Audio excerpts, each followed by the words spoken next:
I'm a retired federal security officer. Throughout my 25-year career, the most disturbing call I ever responded to was a lockdown at a local junior high. I'll keep the name confidential for privacy reasons. It was a rainy, windswept afternoon. My unit was radioed to respond to a code red lockdown. A suspicious individual had been seen getting out of a plain gray van parked near the school's gym entrance and was reported entering through a side door. I've pulled into the staff parking lot right beside the van. It was empty, and all doors were locked. I entered through the metal service door that led into a hallway near the athletic changing rooms. The main lights were cut, so the interior was almost completely dark. I drew my flashlight and moved carefully down the halls. Near the main office, an administrative aide stepped out and quietly urged me to check the boys' locker area, warning that the intruder might be armed. I radioed for immediate backup and was told others were en route. I made my way back to the hallway near where I'd entered and found the door to the boys' locker room. I pushed it open slowly. There were no windows, so the room was swallowed in blackness, broken only by my flashlight beam. A low hum came from a ceiling fan, but above that, I heard faint metallic sounds, like scratching or tapping, coming from lockers on the far side of the room. Protocol required me to announce myself, but the tension was too thick. I held my light in one hand and my sidearm in the other, inching deeper into the room. It felt like the noises always came from just out of sight. While standing near the entrance to the shower area, a sudden crash of a locker door from the adjacent sports equipment room made me jolt in alarm. I moved toward the sound and found it came from a separate storage area filled with oversized athletic lockers. Summoning my courage, I finally called out, "Security, identify yourself!"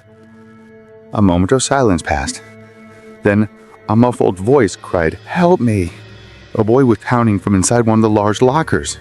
My stomach dropped. I told him I'd be right back and ran outside to check the van, but it was already gone. I had failed to note the plights earlier. I immediately radioed dispatch to alert all units to be on the lookout for a gray van. I ran back inside and told the staff to initiate an early dismissal and to bring a master key to the locker room. The boy was eventually freed. He had a small cut on his forearm, likely from resisting the man who had forced him inside. The assailant had apparently been trying to quietly move the boy toward the exit when the lockdown began. A week later, a van matching the description was located near 24 Hour Mini Mart. The man was arrested after the boy positively identifying him. I still think about that locker room.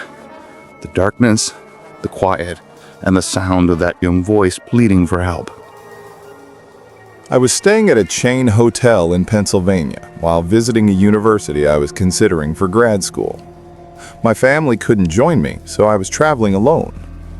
After a day of campus tours, I grabbed dinner at a nearby diner and returned to my room around 8 p.m., planning to head back to campus the next morning. About an hour after I got back, a loud, piercing alarm suddenly went off in my room. A bright white light began flashing from a panel in the ceiling. A recorded message started looping.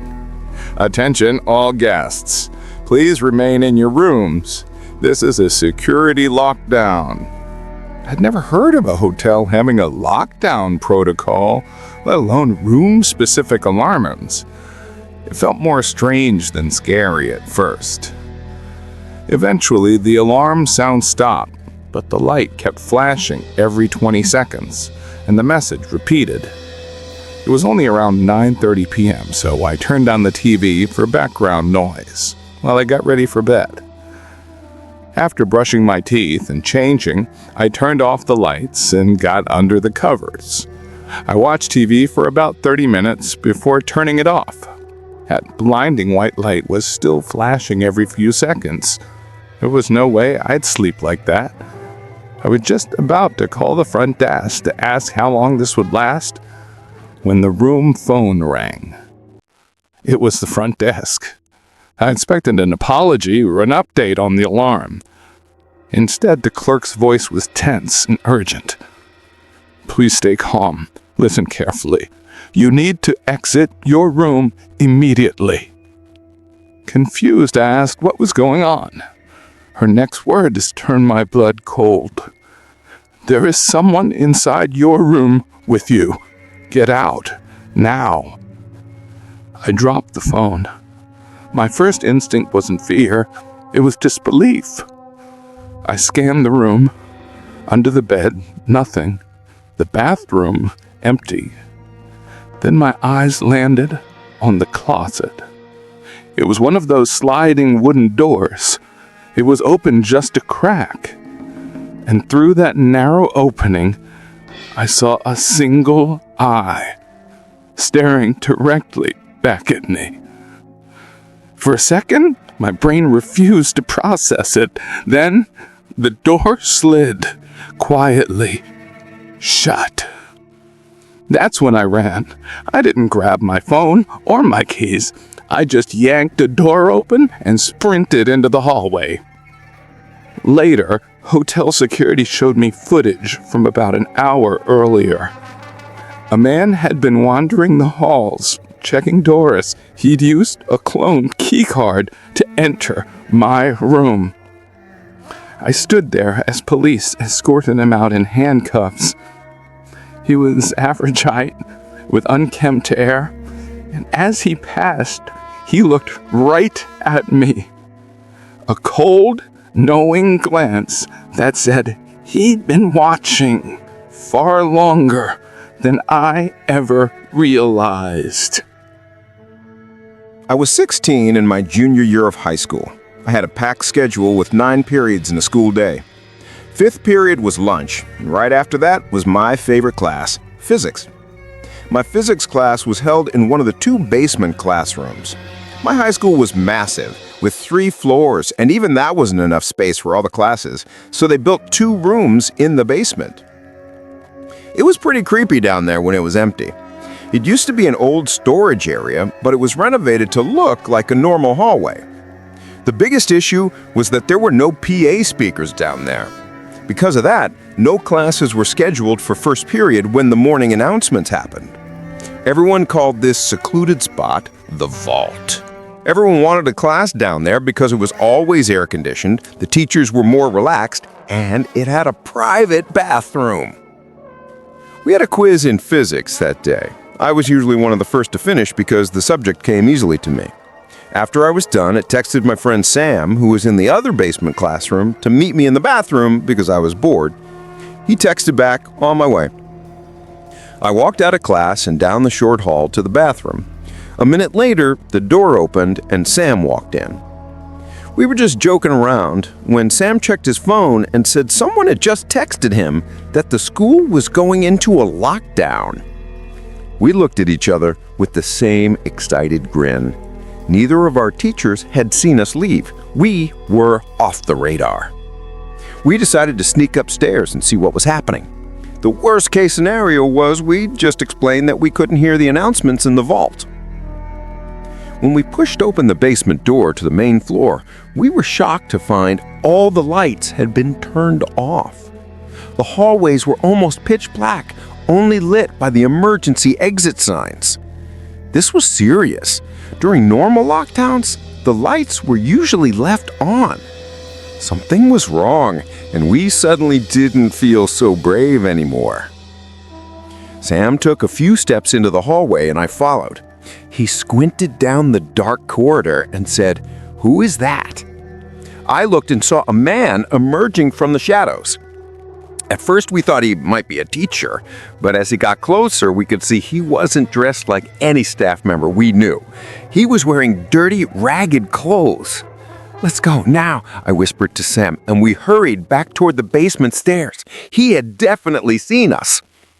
We saw that both basement classrooms had their doors closed and lights off. Not wanting to cause a panic by knocking, we hid in the bathroom. I switched off the light and we hid in the last stall. The room fell into complete silence. No fans, no heaters, just the sound of our nervous breathing and a slow drip from a faucet. Suddenly, the bathroom door creaked open. Light from the hallway spilled in for a second before the door shut, plunging us back into darkness. We tried to stay quiet, The room was so silent we could hear footsteps moving toward our stall. The person stopped right outside and started breathing heavily, like they were out of breath. We were terrified. Sam made a mistake. He leaned over and whispered in my ear, "We mean to call under to the other stalls." His whisper sounded like a shout in the dead silence. The heavy breathing outside our stall suddenly stopped. The person shoved against our stall door. "Go," I whispered to Sam. We scrambled under the partition into the next stall, then the next until we reached the far side of the bathroom. The man was now violently shaking the stall door we were just in. Sam and I jumped up, flung the bathroom door open, and as the light flooded in, we saw the same man from the hallway standing in the corner. We sprinted to Sam's classroom and banged on the door. The teacher let us in immediately and relocked the door. Sam quickly explained everything, mentioning he saw the handle of a gun sticking out of the man's pocket. I was shocked. I hadn't seen a weapon, but I didn't doubt him. Usually a class would laugh at a scene like this, but every student was huddled in the corner, dead silent and scared. A loud bang on the door made everyone jump. The teacher, Sam, and I could see the man standing at the window in the door, trying the handle. After a few more angry slams, he turned and walked back down the hall toward the stairs. We sat in silence for what felt like over an hour before an all clear was given. We were instructed to walk in a single file out to the parking lot where police officers met us. Sam and I gave our descriptions to the cops and the principal. One officer clapped me on the shoulder and we were sent home. After that, the school installed security cameras everywhere and increased the security budget. The incident never made the news and we never found out if they caught the man. I'm still convinced his intention was to find us in that bathroom.